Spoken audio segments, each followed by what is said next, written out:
तो hello guys, आज हम लोग पढ़ेंगे क्लास 10 भौतिक विज्ञान। पार्ट 1 है हमारा प्रकाश का परावर्तन। ठीक है। आज हम लोग प्रकाश के परावर्तन को पूरा एकदम डिटेल में पढ़ेंगे। ठीक है। जो आपका नया बुक आया है 30% कट के, उसमें तो थोड़ा सा दिया, लेकिन मैं ये एक पूरा डिटेल वीडियो बना रहा हूँ। अगर आप इसको पढ़ लेते हैं तो आपका एक भी क्वेश्चन प्रकाश के परावर्तन में छूट नहीं सकता है। ठीक है। तो आप लोग इसको जरूर पढ़िए। चलिए स्टार्ट करते हैं। देखिए, तो सबसे पहले हम लोग पढ़ते हैं कि प्रकाश क्या होता है। तो देखिए, लिखा है कि प्रकाश एक प्रकार की ऊर्जा है जो हमारे दृष्टि ज्ञान को जागृत करता है तथा जिसकी सहायता से हम किसी वस्तु को देख सकते हैं। मतलब प्रकाश एक प्रकार की ऊर्जा है, ठीक है, जो हमारे ज्ञान को क्या करता है, जागृत करता है, और जिसकी सहायता से हम किसी वस्तु को देखते हैं। मतलब अगर बोला जाए कि आप किसी वस्तु को देख रहे हैं, तो उसमें क्या है, प्रकाश है। प्रकाश के कारण ही आप किसी वस्तु को देख सकते हैं। जैसे अगर प्रकाश न हो तो आप क्या किसी वस्तु को देख सकते हैं? नहीं देख सकते हैं। जैसे अंधेरा है तो अंधेरे में कोई वस्तु आप देखते हैं? नहीं देखते हैं। क्यों? क्योंकि उसमें प्रकाश नहीं है। तो कहने का मतलब प्रकाश के कारण हम किसी वस्तु को देखते हैं। ठीक है। अब देखिए, प्रकाश स्रोत क्या होता है। तो देखिए, प्रकाश स्रोत दो प्रकार के होते हैं। एक होता है दीप्त प्रकाश स्रोत, एक होता है अदीप्त प्रकाश स्रोत। प्रकाश स्रोत का मतलब जो प्रकाश होता है वो कहाँ कहाँ से आ सकता है, उसका मतलब है। ठीक है। देखिए, अब ये कितने प्रकार का होता है, तो भाई ये दो प्रकार का होता है, दीप्त प्रकाश स्रोत और अदीप्त प्रकाश स्रोत। देखिए, पहला हम लोग पढ़ेंगे कि दीप्त प्रकाश स्रोत। अब ये क्या होता है, देखिए, वे प्रकाश स्रोत जो स्वयं प्रकाश उत्पन्न करते हैं दीप्त प्रकाश स्रोत कहलाते हैं। मतलब स्वयं प्रकाश उत्पन्न करेगा तो दीप्त प्रकाश स्रोत। जैसे सूर्य भाई, तो सूर्य स्वयं प्रकाश उत्पन्न करता है। तारे भी स्वयं प्रकाश उत्पन्न करते हैं। विद्युत बल्ब ये भी स्वयं प्रकाश उत्पन्न करता है। तो जो भी स्वयं प्रकाश उत्पन्न करते हैं उन्हें हम क्या कहते हैं, दीप्त प्रकाश स्रोत। ठीक है दोस्तों, इतना हम लोगों ने अच्छे से पढ़ लिया। आई होप इतने में आपको कोई दिक्कत नहीं आई होगी। ठीक है। अब हम लोग चलते हैं इसके अगले पर। देखिए यहाँ पर अब हमको क्या पढ़ना है, अब हमको पढ़ना है अदीप्त प्रकाश स्रोत। ठीक है। अगला टॉपिक है अदीप्त प्रकाश स्रोत। देखिए, वे प्रकाश स्रोत जो स्वयं प्रकाश उत्पन्न नहीं करते, मतलब इसमें स्वयं प्रकाश उत्पन्न नहीं होगा, बल्कि दीप्त प्रकाश की सहायता से प्रकाश उत्पन्न करता है, अदीप्त प्रकाश स्रोत कहलाता है। मतलब इसमें क्या होगा, ये स्वयं प्रकाश उत्पन्न नहीं करेगा, बल्कि दीप्त प्रकाश की सहायता से उत्पन्न करेगा। मतलब जैसे सूर्य आपका दीप्त प्रकाश है, तो उसकी सहायता से प्रकाश उत्पन्न होगा। देखिए कैसे, उदाहरण यहाँ पर नहीं दिया गया है तो मैं लिख लेता हूँ उदाहरण यहाँ पर, लगता है। ठीक है। तो एग्जाम्पल में क्या है, जैसे चंद्रमा और कांच। ठीक है। ये क्या होगा, आपका दीप्त प्रकाश की सहायता से उत्पन्न होगा। जैसे मान लीजिए कि कांच है, तो कांच तो स्वयं चमकता नहीं है, अगर इस पे प्रकाश पड़ेगा तो ही चमकता है। ठीक है। हाँ। अब देखिए, हम लोग पढ़ेंगे कि प्रकाश के गुण। ठीक है। अब हम लोग पढ़ेंगे कि प्रॉपर्टीज ऑफ लाइट, मतलब प्रकाश के गुण क्या होते हैं। चलिए देखिए, पहला पॉइंट है कि प्रकाश सीधी रेखा में चलता है। मतलब प्रकाश जो होता है सीधी रेखा में चलता है। ठीक है। इसको कैसे आप समझ सकते हैं कि प्रकाश सीधी रेखा में चलता है। जैसे आप लोगों ने कभी देखा होगा कि आपके घर में अगर कोई भी खिड़की है तो उससे जब प्रकाश आता है, देखिएगा तो प्रकाश एकदम सीधी आता है। ऐसा आप लोगों ने देखा होगा कभी। ठीक है, अपने घर में। अब देखिए दूसरा क्या है, प्रकाश के कारण हम किसी वस्तु को देख सकते हैं। सही है भाई, ये दूसरा पॉइंट हो गया हमारा कि हम प्रकाश के कारण किसी वस्तु को देख सकते हैं। तीसरा पॉइंट है, प्रकाश के संचरण के लिए माध्यम की आवश्यकता नहीं होती। ठीक है। मतलब प्रकाश को जाने के लिए कोई भी माध्यम की आवश्यकता नहीं होती है। प्रकाश विद्युत चुंबकीय तरंगों के रूप में चलता है। ये देखिए इंपॉर्टेंट पॉइंट है कि जो प्रकाश होता है वो किसके रूप में चलता है, विद्युत चुंबकीय तरंगों के रूप में चलता है। ठीक है। तो पूछेगा आपका कि प्रकाश किस रूप में चलता है, तो आप बताएंगे विद्युत चुम्बकीय तरंगों के रूप में चलता है। अब देखिए, प्रकाश की चाल लगभग अलग अलग माध्यम में अलग अलग होती है। ठीक है। हाँ, प्रकाश की जो चाल होती है वो अलग अलग माध्यम में अलग अलग होती है। ठीक है। अब देखिए अगला, प्रकाश की निर्वात में चाल 3 × 10⁸। ये मोस्ट इंपोर्टेंट, देखिए बहुत बार परीक्षा में पूछा है ये वाला पॉइंट। ठीक है। कि प्रकाश की निर्वात में चाल क्या होती है, तो 3 × 10⁸ मीटर पर सेकेंड। ठीक है, ये इंपॉर्टेंट है, इसको जरूर से याद कर लीजिएगा। अब देखिए अगला पॉइंट है, प्रकाश का तरंग दैर्ध्य 4000 एंगस्ट्रॉम से 8000 एंगस्ट्रॉम तक होता है। ठीक है, तो जो प्रकाश का तरंग दैर्ध्य होता है वो 4000 एंगस्ट्रॉम से 8000 एंगस्ट्रॉम तक होता है। ये भी मोस्ट इम्पोर्टेंट है, इसको भी याद कर लीजिएगा। ठीक है, तो जो जो इम्पोर्टेंट पॉइंट है मैं आपको बता दे रहा हूँ, उसको आप लोग जरूर से याद कर लीजिएगा, क्योंकि बार बार ये सब परीक्षा में रिपीट होता है। ठीक, अब हम लोगों ने प्रकाश के गुण पढ़ लिया। ठीक है, अब हम क्या पढ़ेंगे भाई, तो अब हम लोग पढ़ेंगे कि भैया प्रकाशित माध्यम। ठीक है, इस टॉपिक को ना, कि ये प्रकाशिक माध्यम क्या होता है। तो देखिए, प्रकाश जिस माध्यम से होकर गुजरता है उन्हें हम प्रकाशिक माध्यम कहते हैं।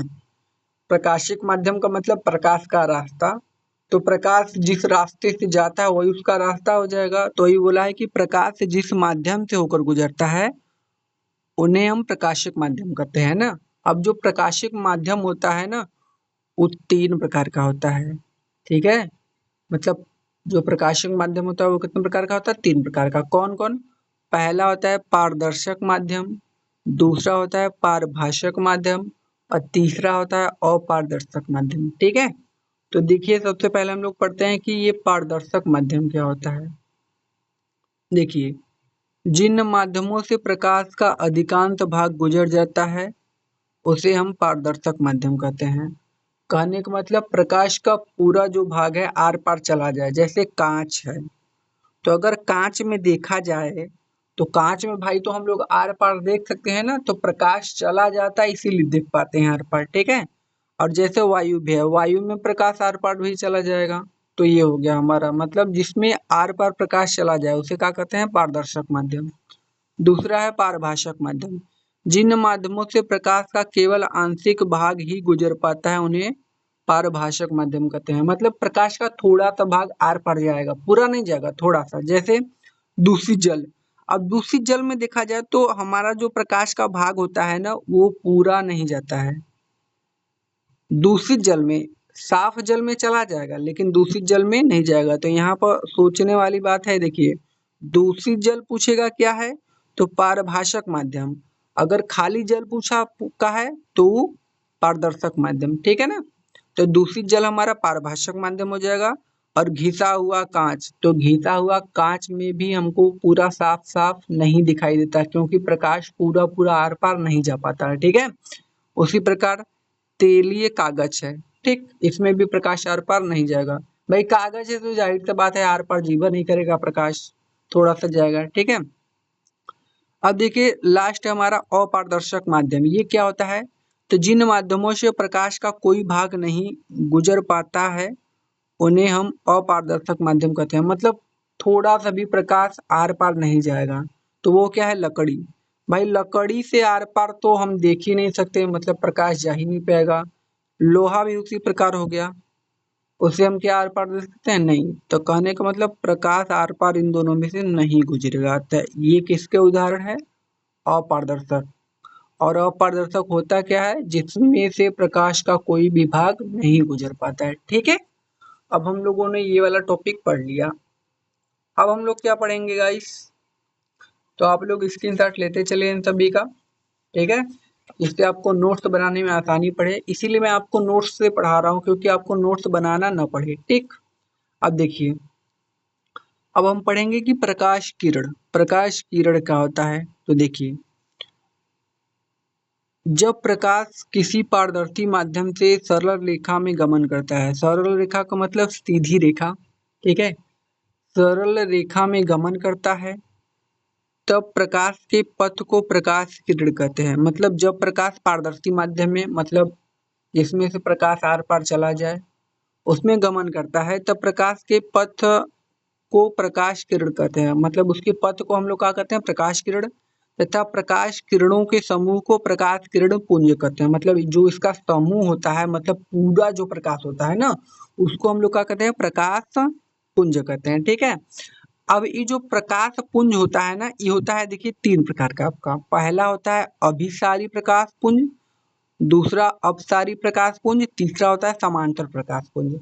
तो हम लोग पढ़ते हैं कि जो पहला होता है अभिसारी प्रकाश पुंज, वो क्या होता है। देखिए यहाँ पे क्या होता है, जब प्रकाश की समस्त किरणें एक ही बिंदु पर मिलती हैं तो उसे हम अभिसारी प्रकाश पुंज कहते हैं। मतलब कई ठे किरण होगा, देखिए ये किरण, ये किरण, ये किरण, ये किरण एक ही बिंदु पर आकर मिलेगा तो उसे अभिसारी प्रकाश किरण पुंज।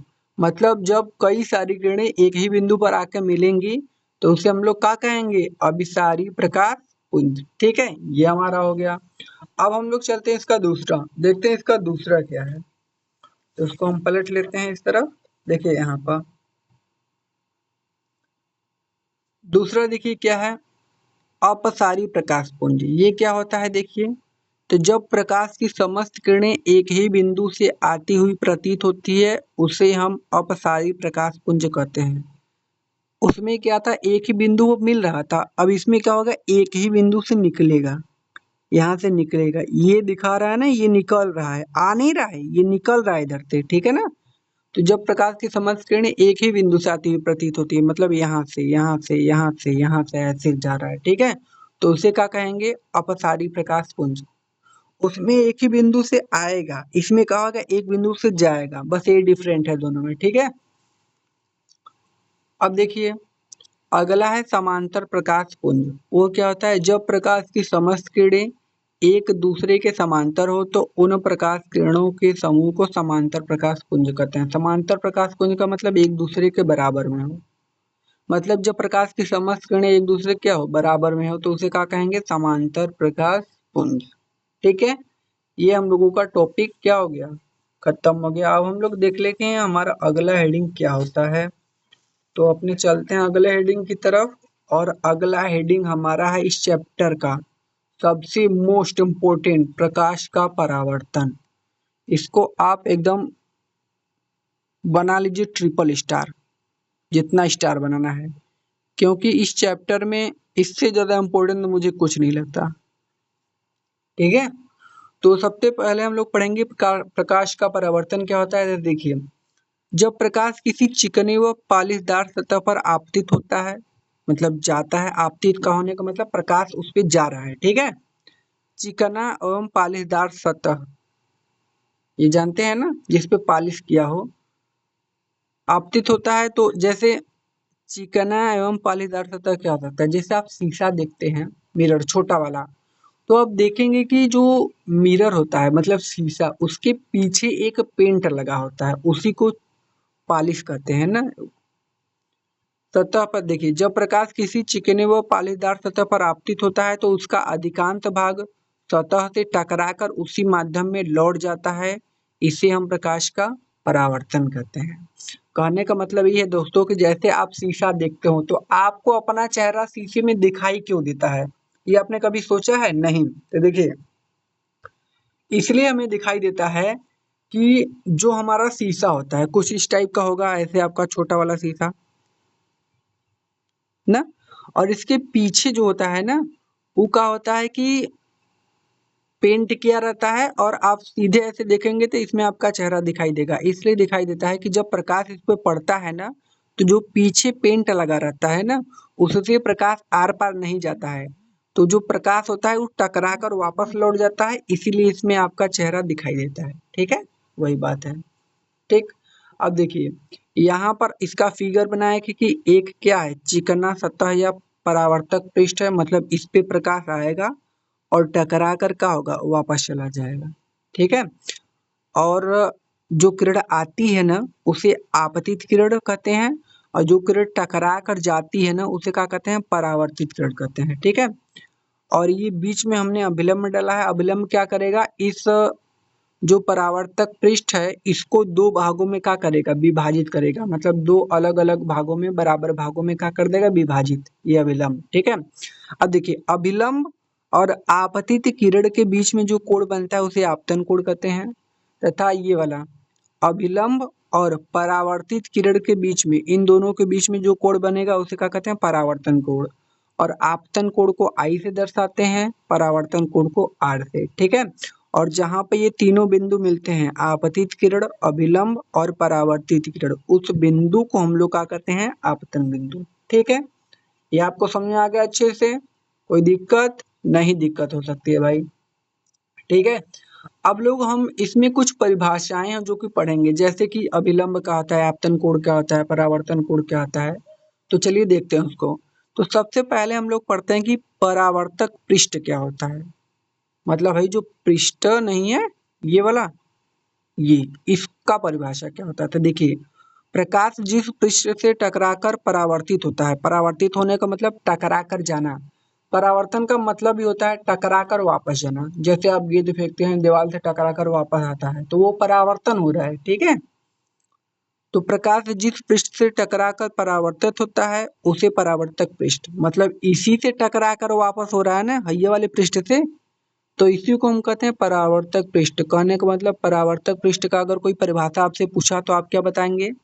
प्रकाश जिस पृष्ठ से टकराकर वापस होता है उसे हम लोग क्या कहते हैं, परावर्तक पृष्ठ, ठीक है। अब देखिए अगला क्या है, अगला है आपतित किरण। मतलब आपतित किरण का मतलब भाई जो किरण आ रही है ना, इसी को आपतित किरण कहते हैं। तो इसका परिभाषा बताना है। तो देखिए लिखा है कि वह प्रकाश किरण जो समतल पृष्ठ पर आकर टकराती है उसे आपतित किरण, ठीक है। कोई दिक्कत नहीं होगा इसमें। कहने का मतलब आने वाली किरण को क्या कहते हैं, आपतित किरण, बस यही जानना है, ठीक है। और देखिए परावर्तित किरण क्या होता है, इसमें लिखा है कि वह प्रकाश किरण जो समतल पृष्ठ से टकराकर उसी माध्यम में वापस लौट जाती है उसे हम परावर्तित किरण कहते हैं। कहने का मतलब टकरा कर वापस लौटने वाली जो किरण होती है ना, उसे हम लोग क्या कहते हैं, परावर्तित किरण, शॉर्ट में कह सकते हो आप, ठीक है। और आने वाली किरण को आपतित किरण, और टकरा कर जाने वाली किरण को क्या कहते हैं, परावर्तित किरण, ठीक। कोई दिक्कत भाई? नहीं दिक्कत हो सकती है, ठीक है। तो हम लोग चलते हैं अपने अगले टॉपिक पर, देखते हैं हमारा अगला टॉपिक क्या है इसी में, ठीक है। तो अब देखिए ये है हमारा उसका चौथा, क्या है चौथा भैया, आपतन बिंदु, ठीक है। ये हमारा अगला है आपतन बिंदु, कि आपतन बिंदु क्या होता है। तो देखिए आपतित किरण परावर्तक पृष्ठ के जिस बिंदु पर आकर टकराती है उसे हम लोग क्या कहते हैं, आपतन बिंदु। अब देखिए आपतन बिंदु का मतलब ये वाला जो पॉइंट होता है। तो है जो आपतित किरण है जिस बिंदु पर आकर टकराता है ना, उसी बिंदु को हम लोग क्या कहते हैं, आपतन बिंदु, ठीक है। ऐसे आप याद कर सकते हो, फिगर से आपको याद करना, रटना नहीं है। मैं इसलिए परिभाषा लिखाया हूँ को आपको याद हो जाए, तो आपको उसको समझना है कि आपतन बिंदु क्या होता है। तो आपतित किरण है, इस बिंदु पर आके टकरा रहा है तो इसे आपतन बिंदु कहते हैं, बस ऐसे आपको बता देना है, ठीक है। अब देखिए अभिलंब का होता है। तो मैंने बताया था कि जो अभिलंब होगा वो क्या करेगा, हाँ, दो भागों में विभाजित करेगा, किसको, पृष्ठ को। तो देखिए आपतन बिंदु से पृष्ठ के लंबवत खींची गई रेखा को अभिलंब कहते हैं। मतलब देखिए लंबवत का मतलब 90 अंश पर, 90 अंश का मतलब एकदम बीचों बीच सीध। देखिए आपतन बिंदु है, इससे एक 90 अंश पर रेखा खींचा गया है कि नहीं, तो उसे हम लोग क्या कहते हैं, अभिलंब। तो वही लिखा है कि आपतन बिंदु के पृष्ठ के लंबवत, मतलब पृष्ठ पर रेखा खींचा गया इसीलिए पृष्ठ लिखा है, ठीक है। तो आपतन बिंदु पर पृष्ठ के लंबवत खींची गई रेखा को अभिलंब कहते हैं। अब देखिए आपतन कोण क्या होता है। तो आपतन कोण मतलब यहाँ पर मैं दिखाऊं, देखिए ये है ना आपतन कोण। अब इसको हम लोग कैसे करेंगे, ये किसके किसके बीच में है, तो आप देख रहे हैं आपतित किरण और अभिलंब के बीच में है आपतन कोण, तो बस वही हो गया आंसर। आप क्या बोलोगे कि आपतित किरण तथा अभिलंब के बीच बना कोण आपतन कोण, वैसे ही सेम ये भी हो जाएगा, परावर्तित किरण तथा अभिलंब के बीच बना कोण परावर्तन कोण, इन दोनों का परिभाषा ये है, ठीक है। तो चलिए अब देखिए यहाँ पर है ना आपतन कोण। अब इसका परिभाषा क्या होगा, आपतित किरण तथा अभिलंब के मध्य, मध्य मतलब बीच में बना कोण आपतन कोण कहलाता है। इसको हम लोग आई से डिनोट करते हैं, ठीक है। अब परावर्तन कोण क्या होता है, परावर्तन मतलब परावर्तित किरण तथा अभिलंब के मध्य, मतलब बीच में बना कोण परावर्तन कोण कहलाता है, जिसे हम लोग आर से डिनोट करते हैं, ठीक है। अब देखिए हम लोग पढ़ते हैं ना, कुछ नियम होते हैं, परावर्तन के नियम, तो परावर्तन के भैया कितने नियम होते हैं? तो परावर्तन के होते हैं 2 नियम। तो हम लोग पढ़ते हैं कि भैया प्रथम नियम क्या होता है। तो देखिए प्रथम नियम क्या होता है, आपतित किरण, परावर्तित किरण तथा आपतन बिंदु पर खींचा गया अभिलंब तीनों एक ही तल में होते हैं। ये पहला नियम है। मतलब आने वाली जो किरण है आपतित किरण, परावर्तित किरण तथा आपतन बिंदु पर जो हम लोग अभिलंब खींचते हैं ना, वो तीनों का होते हैं एक ही तल में होते हैं। ये पहला नियम है इसका, ठीक। अब देखिए दूसरा नियम क्या होता है कि जो आपतन कोण होता है उस सदैव परावर्तन कोण के क्या होता है, बराबर। मतलब कहने का मतलब जो आपतन कोण मतलब कोण आई जो होगा ना, वो कोण आर के क्या होगा, बराबर होगा हमेशा। आई का मतलब आपतन कोण, आर का मतलब परावर्तन कोण। कहने का मतलब आपतन कोण सदैव परावर्तन कोण के क्या होता है, बराबर होता है। ये दूसरा नियम है। ये भी मोस्ट इंपोर्टेंट है, परीक्षा में बहुत बार पूछता है कि परावर्तन के नियम बताइए। तो परावर्तन के कितने नियम है, 2 नियम है। पहला क्या है, आपतित किरण, परावर्तित किरण तथा आपतन बिंदु पर खींचा गया अभिलंब तीनों एक ही तल में होते हैं। दूसरा होता है आपतन कोण सदैव परावर्तन कोण के क्या होता है, बराबर होता है, ठीक है। अब हम लोग चलते हैं अपने अगले टॉपिक पर, देखते हैं हमारा अगला टॉपिक क्या है भाई, ठीक। तो भैया हमारा देखिए अगला टॉपिक ये है ना, हमारा अगला टॉपिक क्या है, प्रतिबिंब ना। अब देखिए प्रतिबिंब में क्या होता है, सबसे पहले तो आप भाई शीशे में जब चेहरा देखते हैं तो क्या देखते हैं, तो आप ही देखते हैं ना उसमें, उसी को प्रतिबिंब कहते हैं। मतलब शीशे में अगर आप किसी चीज को देखें और उसमें जो लौकता है वही आपका प्रतिबिंब। जैसे अगर मैं शीशे में मैं खुद को देखूं तो मेरा इमेज बनेगा ना उसमें, उसी को क्या कहते हैं, प्रतिबिंब। तो लिखा है कि जब किसी वस्तु को दर्पण के सामने, दर्पण का मतलब होता है शीशा, ठीक है। तो जब किसी वस्तु को दर्पण के सामने रखा जाता है तो दर्पण में उसकी आकृति बन जाती है। दर्पण में बनी आकृति को ही वस्तु का प्रतिबिंब कहते हैं।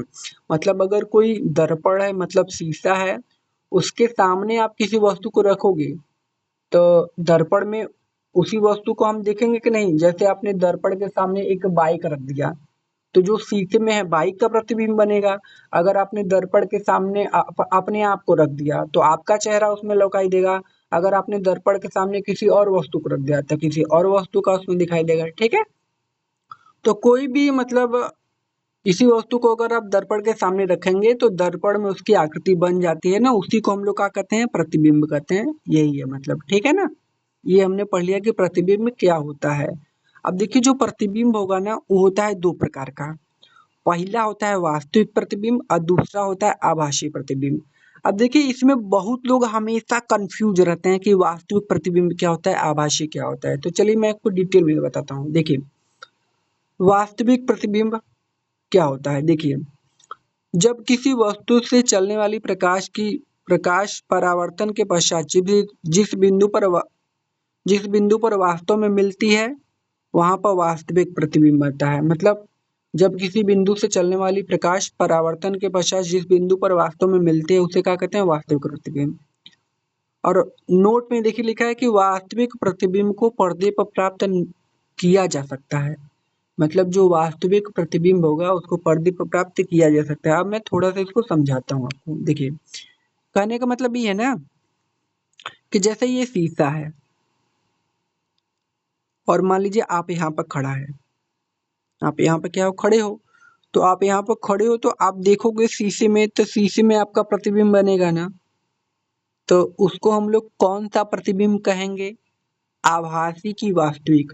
तो जब आपका शीशे में प्रतिबिंब बनेगा इसमें, तो वो होगा कौन सा आपका, आभासी प्रतिबिंब।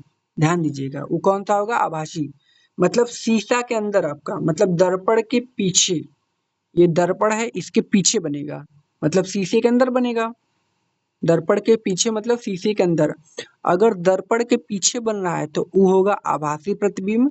लेकिन अगर आप यहाँ खड़े हो, आपका दर्पण में प्रतिबिंब नहीं बना, अब आपका प्रतिबिंब यहाँ पर बन रहा है, तो उसे क्या कहते हैं, वास्तविक प्रतिबिंब। अब आप सोचोगे कि ये कैसे संभव है यार, यहाँ मैं खड़ा हूँ और शीशे में प्रतिबिंब न बने इधर बन जाए। हाँ, तो ऐसा होता है, तो उसी को हम लोग क्या कहते हैं, वास्तविक प्रतिबिंब। ठीक है, तो वही बोला है कि जो वास्तविक प्रतिबिंब होता है उसको पर्दे पर प्राप्त नहीं किया जा सकता है। ठीक है, किया जा सकता है, सॉरी, उसको पर्दे पर प्राप्त किया जा सकता है। दूसरा देखिए, आभासी क्या होता है, जब किसी वस्तु से चलने वाली प्रकाश किरणें परावर्तन के पश्चात जिस बिंदु से आती हुई प्रतीत होती है, मतलब पूरा मिलेगा नहीं, खाली बिंदु पर आता हुआ प्रतीत होगा, ठीक है, वहां आभासी प्रतिबिंब बनता है। ठीक है, उसको हम लोग क्या कहते हैं, तो गाइस यहाँ पर जो आपका आभासी प्रतिबिंब का परिभाषा लिखा गया है, इसमें ना थोड़ा सा छूट गया है, तो आप लोग इसको न देखकर यहाँ पर देख लीजिए, इसका परिभाषा मैंने यहाँ पर अलग से लिखा है। ठीक है, अब देखिए, आभासी प्रतिबिंब क्या होता है, जब किसी वस्तु से चलने वाली प्रकाश किरणें परावर्तन के पश्चात किसी दूसरे बिंदु पर वास्तव में नहीं मिलती, मतलब वास्तव में मिलेगा नहीं बल्कि मिलती हुई क्या होती है, प्रतीत होती है, तो उसे हम लोग क्या कहते हैं, आभासी प्रतिबिंब ना। मतलब किसी बिंदु स्रोत से चलने वाले प्रकाश की किरणें परावर्तन के पश्चात किसी दूसरे बिंदु पर वास्तव में नहीं मिलती बल्कि मिलती हुई क्या होंगी, प्रतीत होती हैं, तो उसे हम लोग क्या कहते हैं, आभासी प्रतिबिंब। ठीक, अब देखिए इसका हम लोग ये समझते हैं। अब देखिए नोट में जो इम्पोर्टेंट पॉइंट है वो लिखा गया है कि आभासी प्रतिबिंब को पर्दे पर प्राप्त नहीं किया जा सकता, मतलब वास्तविक प्रतिबिंब को सिर्फ हम पर्दे पर प्राप्त कर सकते हैं, लेकिन आभासी प्रतिबिंब को पर्दे पर प्राप्त नहीं कर सकते हैं, लेकिन इसका फोटो लिया जा सकता है, मतलब इसका हम फोटो ले सकते हैं। ठीक है, तो ये हमारा हो गया। अब हम लोग चलते हैं इसके अगले टॉपिक पर, देखते हैं इसका अगला टॉपिक क्या है।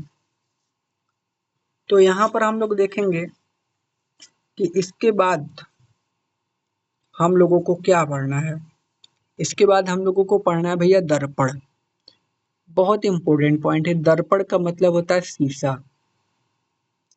ठीक है ना, दर्पण क्या होता है, देखिए बोला है कि यदि किसी चिकने पारदर्शी माध्यम के तल को, चिकना पारदर्शी माध्यम मैंने आपको बताया था ना, तल को, तल के एक पृष्ठ पर कलई अथवा लाल ऑक्साइड का लेप करके दूसरे पृष्ठ को परावर्तक पृष्ठ बना दिया जाए तो यह निकाय दर्पण कहलाता है। कहने का मतलब, अगर मान लीजिए कि कोई चिकना पारदर्शी माध्यम है, ठीक है ना, उसके एक पृष्ठ पर कलई कर दिया जाए, एक पृष्ठ पर, तो एक पृष्ठ पर जब हम कलई कर देंगे तो दूसरे पृष्ठ से प्रकाश का परावर्तन होगा, उसी को हम लोग क्या कहते हैं, दर्पण कहते हैं। ठीक है ना, अब जो दर्पण होता है उसकी आकृति के अनुसार उसको दो भागों में बांटा गया है। पहला कौन है, पहला होता है समतल दर्पण और दूसरा होता है गोलीय दर्पण।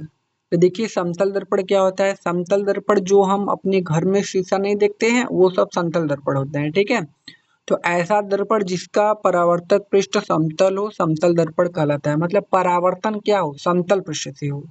तो भाई शीशा आपका कैसा रहता है, तो आप बताओगे कि सर ऐसे अगर हम खींच लें तो ऐसा हमारा शीशा रहता है कुछ इसी टाइप का ना, अरे पेन नहीं चल रहा है क्या, कुछ इसी टाइप का होता है, तो ये समतल दर्पण है। ठीक है, तो ऐसा दर्पण जिसका परावर्तक पृष्ठ समतल हो, मतलब जहां से परावर्तन होता है वो का हो, समतल हो, तो उसे समतल दर्पण। ठीक है, समतल दर्पण के देखिए गुण, क्वालिटी क्या क्या होती है, यहाँ पर मैंने आपको फिगर में बता दिया है कि समतल दर्पण कैसा होता है, इसको आप लोग बना लीजिएगा। ठीक है, ये आपका ये क्या है, आपका कली किया हुआ पृष्ठ, मतलब यहाँ से प्रकाश आएगा और टकरा कर वापस चला जाएगा, तो जब टकरा कर जाएगा तभी तो आपको प्रतिबिंब अपना लौकेगा उसमें। ठीक है ना, ये कलई किया है, मतलब प्रकाश आर पार नहीं जाएगा। ठीक है, अब देखिए समतल दर्पण के गुण क्या होते हैं, देखिए पहला है कि समतल दर्पण द्वारा बना प्रतिबिंब सदैव आभासी तथा सीधा होता है। अच्छा, ऐसा का है कि आभासी होता है और सीधा होता है, तो एक बात याद कर लीजिएगा, जब भी आभासी बनेगा तो उसके साथ हम लोग सीधा का प्रयोग करते हैं, और जब भी वास्तविक बनेगा तो उसके साथ उल्टा का प्रयोग करेंगे। ये हमेशा याद कर लेगा, बहुत काम देगा, आभासी के साथ सीधा और वास्तविक के साथ उल्टा। ठीक है ना, अब बात आती है कि आभासी कहाँ बनता है, तो देखिए अगर हम शीशे में देखें तो प्रतिबिंब हमारा दर्पण के पीछे, मतलब दर्पण के अंदर बनता है। तो जब भी दर्पण के अंदर बन रहा है ना, तो हम लोगों ने पढ़ा था कि जब दर्पण के अंदर बनता है तो वो क्या होता है, आभासी प्रतिबिंब होता है। ठीक है, तो आभासी का सीधा याद कर लेना है आपको, मतलब समतल दर्पण में जो हमारा प्रतिबिंब बनता है वो आभासी और सीधा बनता है, ठीक है। दूसरा पॉइंट, समतल दर्पण द्वारा बना प्रतिबिंब वस्तु के आकार के बराबर होता है। सही बात है। जैसे कि हम लोग अपने आप को शीशे में देखेंगे तो जितना बड़ा बाहर है उतना ही बड़ा हमारा प्रतिबिंब शीशे में दिखाई देगा ना, तो उसी को हम लोग क्या कहेंगे, समतल दर्पण, ठीक है। अब देखिए, मतलब समतल दर्पण में क्या होगा आपका, इस पॉइंट को हम लोग समझ लिया कि समतल दर्पण द्वारा जो प्रतिबिंब होगा वो वस्तु के आकार के बराबर, मतलब जितना बड़ा वस्तु उतना बड़ा उसका प्रतिबिंब, यह है। तीसरा, प्रतिबिंब दर्पण से उतनी ही दूरी पर पीछे बनता है जितनी की वस्तु दर्पण के आगे होती है। कहने का मतलब ये है कि जैसे आपके घर में शीशा होगा तो उसमें क्या होगा ना, अगर आप जितनी दूर पर खड़े होंगे तो आपका प्रतिबिंब उतनी ही दूर पर बनेगा। जैसे इसको हम ऐसे समझते हैं, जैसे क्या होगा, अगर हम शीशे के आगे खड़े हैं तो हम आगे जाएंगे तो हमारा प्रतिबिंब भी देखिए आगे आएगा, और जैसे ही हम पीछे जाएंगे तो हमारा प्रतिबिंब भी क्या होता है, पीछे चला जाता है ना। तो वही बोल रहा है कि जितनी जितनी जो दूरी होती है दर्पण से वस्तु की होती है उतनी ही दूरी दर्पण से प्रतिबिंब की भी होती है। मतलब जितना दूरी आप खड़ा रहोगे, जैसे आप मान लीजिए कि ये ये आपका मिरर है और यहाँ पर आप खड़े हो, आपका मिरर और जो वस्तु है मतलब जो आप हो वो 2 मीटर की दूरी पर खड़े हो, तो जो अंदरवा प्रतिबिंब नहीं बनेगा वो भी 2 मीटर पीछे बनेगा, यही बोल रहा है, ठीक है। अब आगे बोला है कि यह ऊंचाई के मनुष्य को, मतलब यह ऊंचाई के मनुष्य को अपना पूर्ण प्रतिबिंब देखने के लिए समतल दर्पण की आवश्यक न्यूनतम ऊंचाई h/2 होनी चाहिए। कहने का मतलब अगर कोई 20 मीटर का वस्तु है तो प्रतिबिंब उसको अपना पूर्ण प्रतिबिंब देखने के लिए समतल दर्पण की जो आवश्यक ऊंचाई है ना उसकी आधी होनी चाहिए। मतलब अगर ये 20 मीटर का है वस्तु तो दर्पण कितना होना चाहिए, 10 मीटर का। अगर वस्तु 40 मीटर का है तो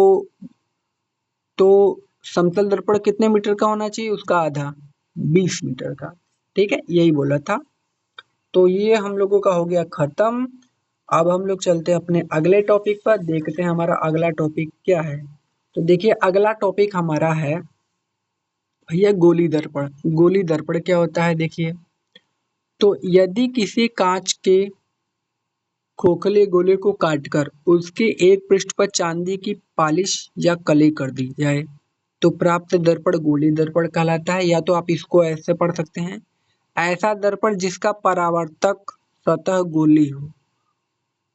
परावर्तक सतह गोली मतलब जहां से प्रकाश का परावर्तन होगा ना वो क्या होगा, गोल का होगा, तो उसे क्या कहेंगे, गोली दर्पण। मतलब ऐसा दर्पण जिसका परावर्तक सतह गोली हो, गोली दर्पण कहलाता है। और जो गोली दर्पण होता है ना भैया, वो होता है दो प्रकार का। पहला होता है अवतल दर्पण और दूसरा होता है उत्तल दर्पण, ठीक है। तो चलिए हम लोग पढ़ते हैं कि अवतल दर्पण और उत्तल दर्पण क्या होता है। तो चलिए हम लोग स्टार्ट करते हैं। यहाँ पर देखेंगे, यहाँ पर हम लोग देख रहे हैं कि जो पहला है अवतल दर्पण, तो उसको हम लोग समझते हैं। देखिए वह गोली दर्पण जिसका परावर्तक पृष्ठ अंदर की ओर दबा होता है अवतल दर्पण कहलाता है। मतलब जहां से प्रकाश का परावर्तन होगा ना वो अंदर की तरफ दबा होगा। तो यहाँ पर एक मैंने दर्पण बनाया है ना, उसके देखिए ये इसका उभरा हुआ भाग है, ये बाहर वाला जो भाग है उभरा हुआ है और ये क्या हुआ है, दबा हुआ भाग है। मतलब उभरे हुए भाग पर कलई किया गया है और जो दबा हुआ भाग है उससे प्रकाश का परावर्तन हो रहा है, तो उसे क्या कहेंगे, अवतल दर्पण, ठीक है। ध्यान से एकदम, बहुत इंपॉर्टेंट है अवतल उत्तल। तो भाई लिखा है वह गोली दर्पण जिसका परावर्तक पृष्ठ अंदर की ओर दबा, मतलब जो परावर्तन हो रहा है ना वो अंदर की तरफ हो रहा है ना। तो देखिए अगर कलई बाहर की तरफ होगा तो जाहिर सी बात है परावर्तन अंदर की तरफ होगा ही।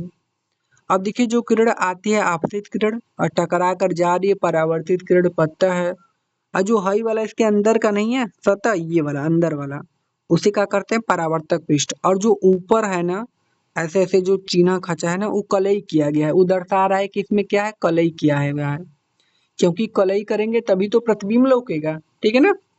तो उसे हम लोग अवतल दर्पण कहते हैं। दूसरा देखिए, जस्ट उसी का उल्टा होगा, उत्तल दर्पण क्या होता है? वह गोलीय दर्पण जिसका परावर्तक पृष्ठ बाहर की ओर उभरा हो उसे उत्तल दर्पण कहते हैं। मतलब अब जो परावर्तन होगा ना वो बाहर की तरफ होगा, उभरे हुए तल से, ठीक है। तो अंदर की तरफ जाहिर तो बात है कल ही होगा, तभी तो बाहर की तरफ परावर्तन होगा प्रकाश का। यहाँ से किरण आ रही है, पिन जा रही है, आने वाली किरण को आपतित किरण, टकरा कर जाने वाली किरण को परावर्तित किरण। ये भैया हमारा परावर्तक पृष्ठ है, क्योंकि परावर्तन जहां से होगा उसे परावर्तक पृष्ठ कहेंगे, और जहां पर कलई किया है उसे क्या कहेंगे हम लोग? कलई किया गया पृष्ठ। तो ये देखिए उत्तल दर्पण का ये फिगर है। अब ये कौन सा फिगर है? हमारा अवतल दर्पण का, ठीक है। तो इसे ध्यान से आप लोग देख लीजिएगा, ठीक है। अब हम लोग चलेंगे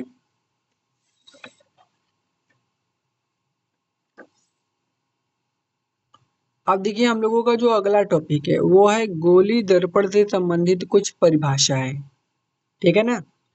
मतलब ये हम लोगों ने एक दर्पण बनाया है, तो इसमें जो ये वाला बिंदु होता है ना उसको दर्शाते हैं पी से, और इसको हम लोग जो पी है ना उसको कहते हैं दर्पण का ध्रुव। ये क्या है? ये है भैया ध्रुव ना, इसको कहते हैं ध्रुव। और जो है ना यफ है ना, इसको कहते हैं हम लोग मुख्य फोकस। क्या कहते हैं? मुख्य फोकस, ठीक है। और जो सी है उसको कहते हैं वक्रता केंद्र, ठीक है ना।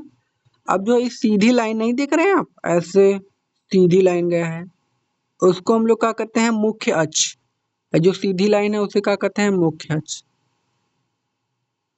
अच्छा, मैं ये क्यों बता रहा हूँ, इसी को पढ़ना अब कि मुख्य अक्ष क्या होता है, ध्रुव क्या होता है, फोकस क्या होता है, फोकस दूरी क्या होता है। देखिए ये फोकस है, फोकस तथा ध्रुव के बीच की दूरी को हम लोग फोकस दूरी कहते हैं, और उसको हम लोग दर्शाते हैं स्मॉल एम से। समझ गए ना? ये मुख्य फोकस है, ये फोकस है, इसमें डिफरेंट है, ठीक है ना। तो चलिए हम लोग इसका परिभाषा समझते हैं कि क्या क्या होता है।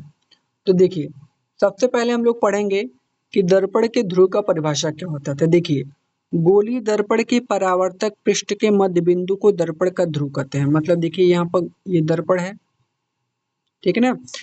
तो इसके अब देखिए मैंने एक ही फिगर बनाया है, तो आप लोग अवतल उत्तल दोनों बनाकर देख सकते हैं। तो इसका जो मध्य बिंदु है ना उस बिंदु को हम लोग क्या कहते हैं? ध्रुव। वही बोला है कि गोलीय दर्पण के परावर्तक पृष्ठ के मध्य बिंदु को क्या कहते हैं? दर्पण का ध्रुव, ठीक है।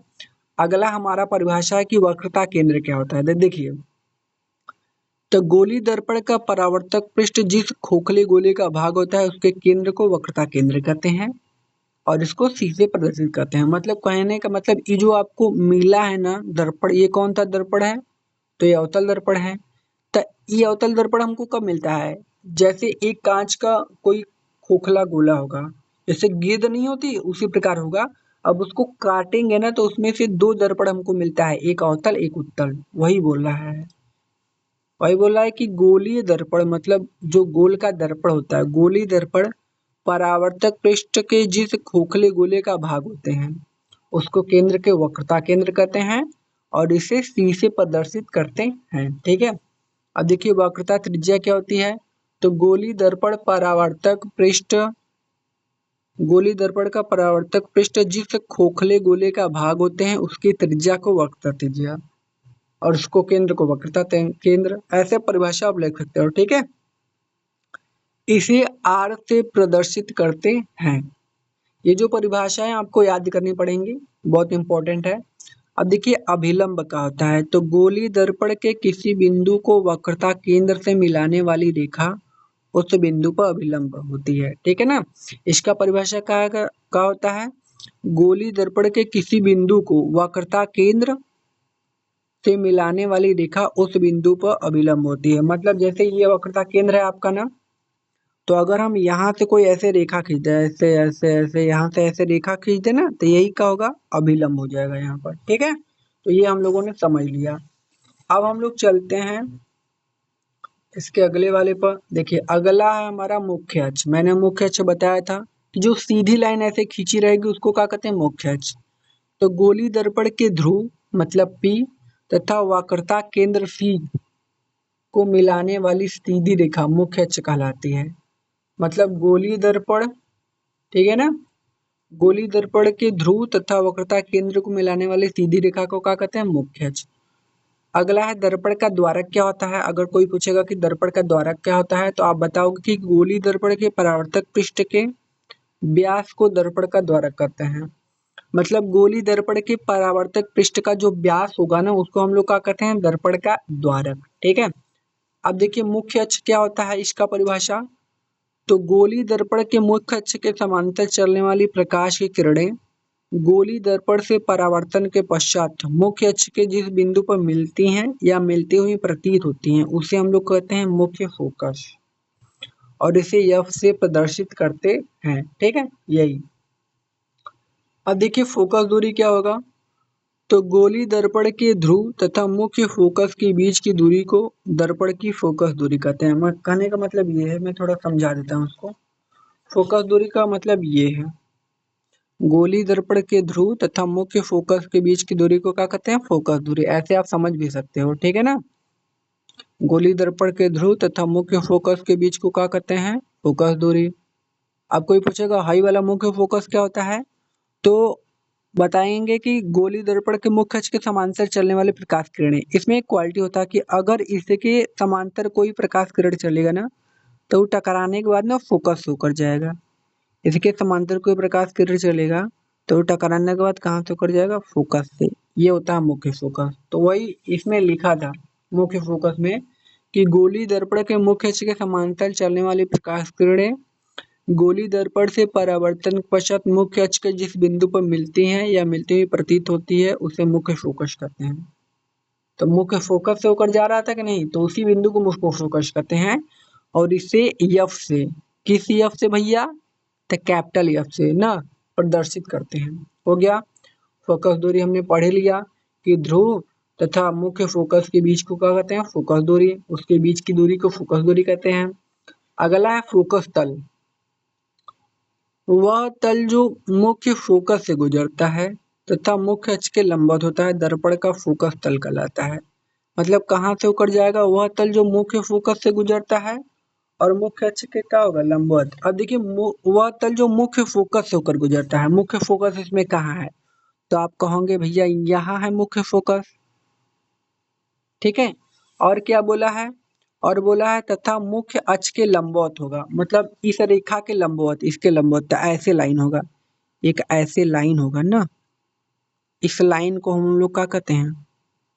इसी लाइन को हम लोग क्या कहेंगे? इसी लाइन को हम लोग कहेंगे फोकस तल। ठीक है, ये हमारा हो गया। अब देखते हैं हम लोग अपना अगला टॉपिक कि हमारा भैया अगला टॉपिक क्या है। ठीक है, तो देखिए हमारा जो अगला टॉपिक है ना वो है अब देखिए हमारा अगला टॉपिक है कि एक किरण आरेखों का उपयोग करके गोली दर्पण द्वारा बने प्रतिबिंबों का निरूपण। मतलब हम अब हमको प्रतिबिंब बनाना है किरण आरेख की सहायता से। तो उसके लिए कुछ नियम होते हैं। तो वो 3 नियम होते हैं। तो इस नियम को हम लोग पढ़ लेंगे तभी हम किरण आरेख खींच पाएंगे। ठीक है, तो हम लोग चलते हैं अपने पहले नियम की तरफ, देखते हैं हमारा जो पहला नियम है वो क्या बोला है। तो चलिए स्टार्ट करते हैं हम लोग पहले नियम पर। ठीक है, यहाँ पर लाइट थोड़ा गड़बड़ लग गया है इसीलिए। ठीक है, अब देखिए प्रथम नियम क्या होता है कि दर्पण के मुख्य अक्ष के समांतर चलने वाली प्रकाश की किरणें दर्पण से परावर्तन के पश्चात मुख्य फोकस से होकर जाती हैं। मतलब जब प्रकाश की किरणें क्या होंगी? मुख्य अक्ष के समांतर, है मुख्य अक्ष है और इसके देखिए एक समांतर रेखा जा रहा है ना, तो अगर यहाँ से टकराएगा तो ये पूछेगा कहाँ से होकर जाएगा, तो आप बताओगे ना फोकस से होकर जाएगा। कहाँ से? फोकस से। अगर एक ऐसे भी है, ऐसे रेखा है, और ये तो मैं दूसरा बता दिया, ये था पहला यार। ओहो दिक्कत हो गया, अब क्या करूं? तो सबसे पहले मैं बता देता हूँ। देखिए प्रथम नियम का फिगर मैंने यहाँ बताया था, तो मैं इसमें बताने लगा, तो यहाँ पर मैं बता देता हूँ। देखिए ये किरण आ रही है आपकी, ठीक है, समझ लीजिएगा थोड़ा सा। ये किरण आ रही है और टकराने के बाद फोकस होकर जा रही है। तो यह पहला नियम है कि अगर कोई रेखा, ये मुख्य अक्ष है ना, अगर कोई रेखा मुख्य अक्ष के समांतर है, तो जब समांतर है तो टकराने के बाद ना वो कहाँ से होकर जाएगा? फोकस से होकर जाएगा। ये पहला था। और दूसरा नियम जस्ट इसी का उल्टा है कि अगर कोई रेखा फोकस से होकर जाती है ना तो टकराने के बाद मुख्य अक्ष के समांतर हो जाएगी। ये दूसरा नियम है, ठीक है। यही फिगर बना था इसका। देखिए दूसरा नियम बोला भी है, देखिए क्या बोला है कि दर्पण के मुख्य फोकस से होकर जाने वाली प्रकाश किरणें, मतलब यहाँ से होकर जाएगा ऐसे, ठीक है ना। होकर जाने वाली प्रकाश किरण दर्पण से परावर्तन पश्चात मुख्य अक्ष के समांतर हो जाती है। यही आप इसी फिगर को बना सकते हो पहले नियम में और दूसरे नियम में भी। बस इतना करना है कि ये जो लाइन है ना, ये तीर वाला लाइन आपको उल्टा कर देना है। पहले नियम में तो ये ऐसे ही रहेगा और दूसरे नियम में आपको ये वाली जो लाइन है ना ऐसे कर देनी है, ऐसे ऐसे कर दीजिएगा, ये दूसरा का हो जाएगा, ठीक है। अब देखिए तीसरा नियम क्या है कि दर्पण के वक्रता केंद्र से होकर जाने वाली प्रकाश की किरणें दर्पण से परावर्तन के पश्चात अपने ही मार्ग पर वापस लौट जाती है। कहने का मतलब अगर ये फिगर है, अगर कोई रेखा वक्रता केंद्र से होकर आ रही है तो ऊ का होगा उसी माध्यम में वापस लौट जाएगा। ये तीसरा नियम है हमारा किरण आरेख खींचने का, ठीक है। तो आप लोगों ने तीन नियम समझा। आपने क्या समझा कि भैया अगर कोई किरण है वो मुख्य अक्ष के समांतर है तो टकराने के बाद फोकस होकर जाएगा। दूसरा नियम है कि यदि कोई किरण फोकस होकर जा रही है तो मुख्य अक्ष के टकराने के बाद मुख्य अक्ष के समांतर हो जाएगी, ठीक है। तीसरा नियम क्या है? तीसरा नियम है कि कौनो रेखा वक्रता केंद्र से होकर जाती है तो वो फिर उसी माध्यम में वापस लौट जाएगी। ये तीसरा नियम था। अब हम लोग चलते हैं किरण आरेख खींचने पर, देखिए, ठीक है। तो यहाँ पर मैंने आपको इसी बुक में समझाऊंगा, इसमें बहुत ही अच्छे से दिया है आपको और समझ में भी आ जाएगा पूरा, ठीक है, डिटेल में एकदम। देखिए पहला लिखा है कि जब वस्तु को हम लोग अनंत पर रखते हैं तो ये फिगर उसका दिया है, फिगर को देखकर समझकर फिर हम लोग इन दोनों को बताएंगे, ठीक है ना, ऐसे ही नहीं बता देंगे। देखिए फिगर जब वस्तु को अनंत पर रखते हैं तो क्या होता है कि वक्रता केंद्र जहां होता है ना उसके इधर अनंत होता है। तो देखिए वस्तु यहाँ पर रखा गया है अनंत पर, तो देखिए ये वस्तु है अनंत पर, तो जब ऐसे आएगा तो टकराने के बाद क्या होगा, मुख्य अक्ष के समांतर हो जाएगा। देखिए ये वाली जो हमारी रेखा है कहाँ से होकर जा रही है, फोकस से। तो मैंने बताया था कि जब फोकस से होकर जाएगा तो मुख्य अक्ष के कहा जाएगा, समांतर, ठीक है ना। तो जो पहली किरण थी वो टकराने के बाद मुख्य अक्ष के समांतर हो गई और जो दूसरी किरण है हमारे देख रहे हैं कि वो वक्रता केंद्र से होकर जा रहा है। तो जब मैंने बताया था कि जब किरण वक्रता केंद्र से होकर जाएगा तो उसी माध्यम में वापस लौट जाएगा। तो ई आ रहा है और टकराने के बाद इसी माध्यम में वापस लौट जाएगा। तो आप लोग एक चीज नोटिस करोगे कि इस बिंदु पर यहाँ पर देखिए कट हो रहा है, तो जहां पर कट होगा वहां पर प्रतिबिंब बनेगा, ठीक है ना। वहां पर क्या बनेगा, प्रतिबिंब, मतलब हमारा यहाँ पर जो है प्रतिबिंब बना है। अब देखिए वस्तु इतना बड़ा है, इतना बड़ा वस्तु रखा है, अब प्रतिबिंब कितना छोटा बना, इतना छोटा बना है, ठीक है ना। तो आप देखिए, तो सबसे पहले पूछेगा कि प्रतिबिंब की स्थिति कैसी है, मतलब प्रतिबिंब बना कहाँ है, तो फोकस तल में बना है। अब देखिए जो प्रतिबिंब बना है वो कहाँ बना है भैया, वो फोकस तल में बना है, ठीक है ना। फोकस तल का मतलब क्या होता है, स्मॉल एफ। ये देखिए ये फोकस पर नहीं बना, मुख्य फोकस पर, इसके थोड़ा सा बगल में बना है, फोकस तल पे एकदम, ठीक है ना। तो मुख्य फोकस और ध्रुव के बीच में फोकस तल ही होता है, तो इसके बीच में बना है। तो जो हमारा प्रतिबिंब बना वो कहाँ पर बना, फोकस तल पर बना, ठीक है। अब देखिए दर्पण है, तो दर्पण के जब भी इधर बनेगा, इधर वास्तविक, अगर दर्पण के उधर बना तो आभासी, मतलब इस तरफ कहीं बन जाए तो आभासी, और इस तरफ बनेगा तो वास्तविक, मतलब ये वास्तविक बना है। तो मैंने बताया था कि वास्तविक के साथ हमेशा उल्टा का प्रयोग करना है, ठीक है, वास्तविक के साथ उल्टा। तो पूछेगा कि प्रतिबिंब की प्रकृति और आकार क्या है, तो हम बताएंगे कि वास्तविक उल्टा। वास्तविक उल्टा क्यों है, क्योंकि प्रतिबिंब इधर बना है, तो इधर बना है तो वास्तविक, और वास्तविक के साथ उल्टा लेंगे, ठीक है। वास्तविक उल्टा तथा वस्तु से छोटा। अब देखिए हमारा जो वो वस्तु था इतना बड़ा था, प्रतिबिंब इतनी छोटी का बना है। तो भाई वस्तु से तो छोटा ना बना है, वस्तु हमने रखा इतना बड़ा, प्रतिबिंब बना इतनी बड़ी का, मतलब इतना छोटा बना। तो क्या हो गया, वस्तु से छोटा, ठीक है, ये हो गया। इसमें कोई दिक्कत कि फोकस तल में कैसे बन गया, वास्तविक उल्टा तथा वस्तु से छोटा कैसे बन गया, इसमें कोई दिक्कत नहीं है ना। अगर दिक्कत होगी तो कमेंट कीजिएगा, ठीक है। अब देखिए दूसरा, जब वस्तु को अनंत तथा वक्रता केंद्र के बीच में रखें। अब देखिए अनंत इधर है हमारा, ये अनंत है और ये वक्रता केंद्र है। अब इसके बीच में वस्तु को रखेंगे तो कहाँ पर बनेगा? तो इसके बीच में जब हम वस्तु को रखेंगे तो जो पहली लाइन है, तो देखिए मुख्य अक्ष के समांतर है तो फोकस होकर जाएगा, जाहिर सी बात है। देखिए फोकस होकर गया भी है। और दूसरा रेखा कहाँ से जा रहा है? वक्रता केंद्र से, तो वक्रता केंद्र से ही वापस लौट जाएगा। तो आप देख रहे हैं कि जो ये प्रतिबिंब बना है वो एफ के इधर, मुख्य फोकस के इधर और सी के बीच में ना। तो जो हमारा प्रतिबिंब बन रहा है कहाँ पर? मुख्य फोकस तथा वक्रता केंद्र के बीच में।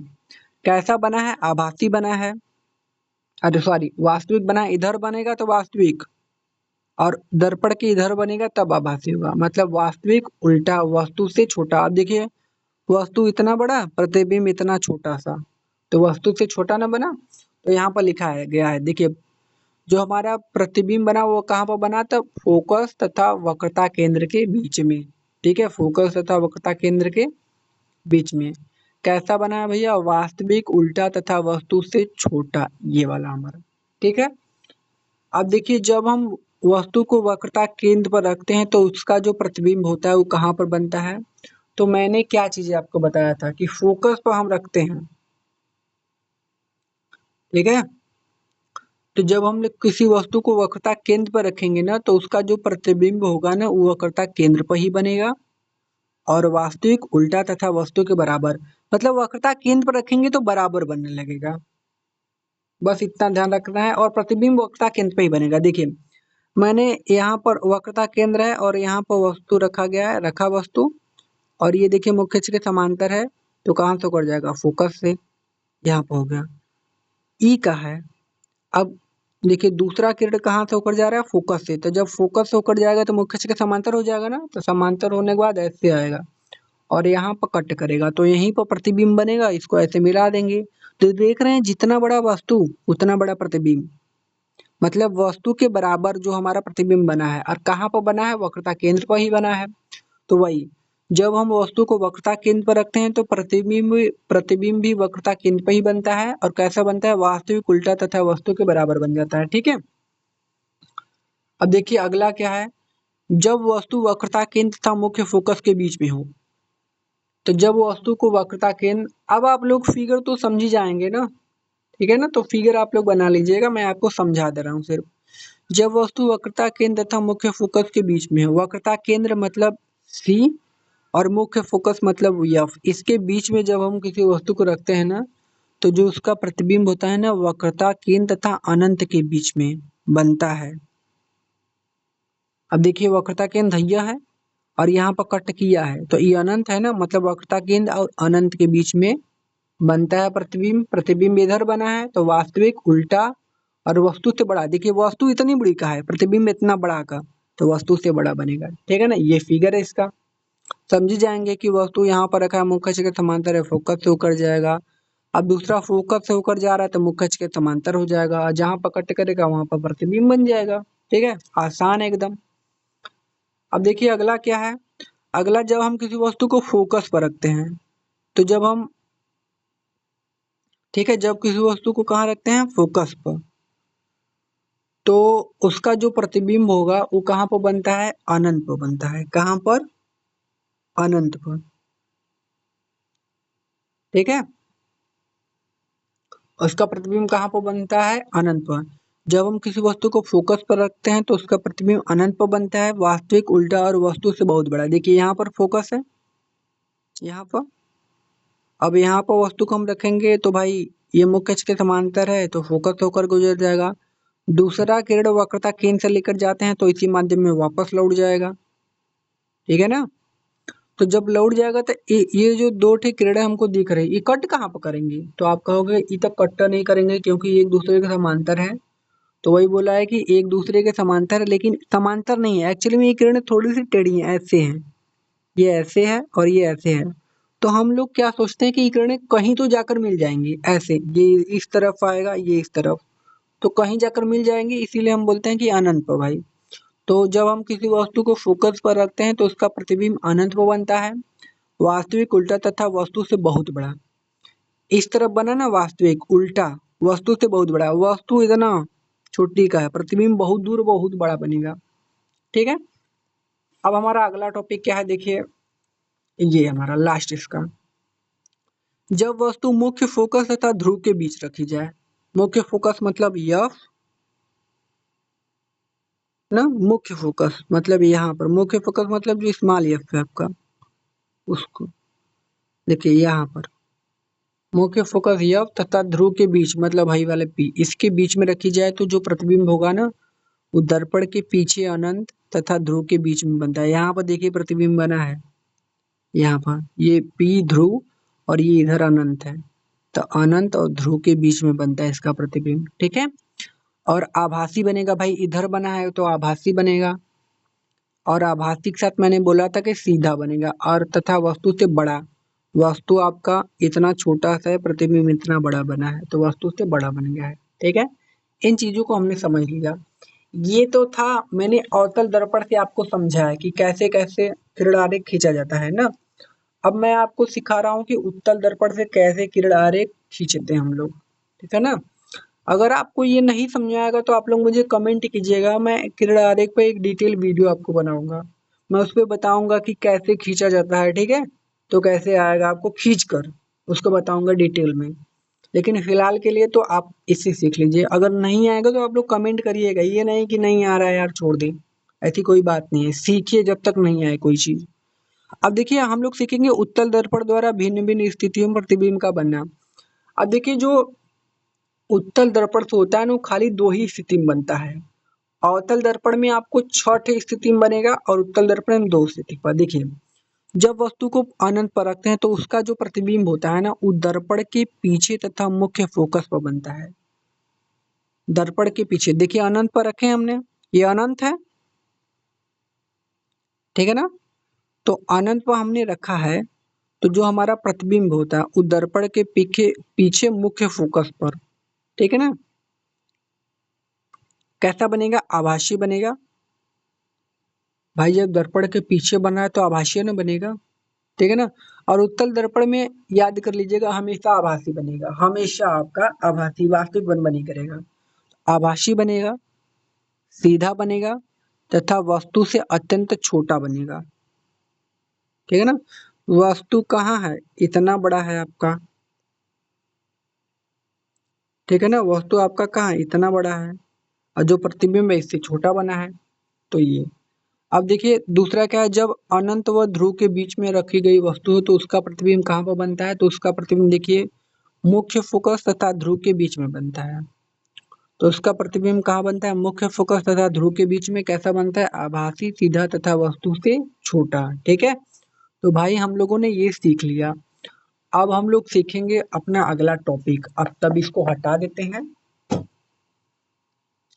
ठीक है, तो हमारा जो अगला टॉपिक है वो क्या है, हमारा अगला टॉपिक है हमारा अवतल दर्पण के उपयोग, कि अवतल दर्पण का जो हम उपयोग कहाँ कहाँ करते हैं। तो देखिए पहला है बड़ी फोकस दूरी बड़े द्वारा के अवतल दर्पण का उपयोग दाढ़ी बनाने में किया जाता है। मतलब अवतल दर्पण का जो उपयोग है वो दाढ़ी बनाने में किया जाता है, पहला उपयोग ये है। दूसरा उपयोग का है कि अवतल दर्पण का उपयोग डॉक्टर द्वारा नाक, दांत, गले आदि के निरीक्षण के लिए किया जाता है। मतलब जो अवतल दर्पण का उपयोग होता है ना, वो जो डॉक्टर होता है ना, वो आंख, नाक, कान चेक करने के लिए करता है अवतल दर्पण का उपयोग। मतलब एक लाइट होती है, उसमें कौन सा दर्पण लगा रहता है, तो अवतल लगा रहता है। ठीक है, तीसरा अवतल दर्पण का उपयोग टेबल लैंपों में किया जाता है, जिससे थोड़े स्थान को अधिक प्रकाशित किया जाए। जैसे आप लोग पढ़ रहे हो तो एक फोकस वाली लाइट आती है कि आपके सिर पर जितना दूर पढ़ोगे ना उतना ही दूर पर फोकस करेगा, तो वो उसमें उसमें कौन सा दर्पण लगा रहता है, तो उसमें अवतल दर्पण होता है। ठीक है, कहने का मतलब अगर थोड़े दूर को बहुत अधिक प्रकाशित करना होगा तो हमेशा अवतल दर्पण का उपयोग करते हैं।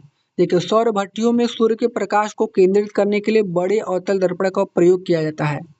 तो सौर भट्टियों में सूर्य के प्रकाश को केंद्रित मतलब सूर्य के सभी प्रकाश को एक जगह एकत्रित कर लिया जाए, तो उसमें भी कौन सा दर्पण होता है, अवतल दर्पण। ठीक है, अगला देखिए मोटर कारों, रेल के इंजनों तथा सर्च लाइट के लैंपों में अवतल दर्पण का प्रयोग किया जाता है। अब देखिए सर्च लाइट, सीआईडी कौन देखता है, तो भाई सीआईडी तो सभी लोग देखते होंगे, तो सीआईडी में दया, अभिजीत की जानते हो ना, वो एक लाइट लिया रहता है, लाइट लेकर अंधेरे में खोजेगा। किसको खोजेगा? क्रिमिनल को।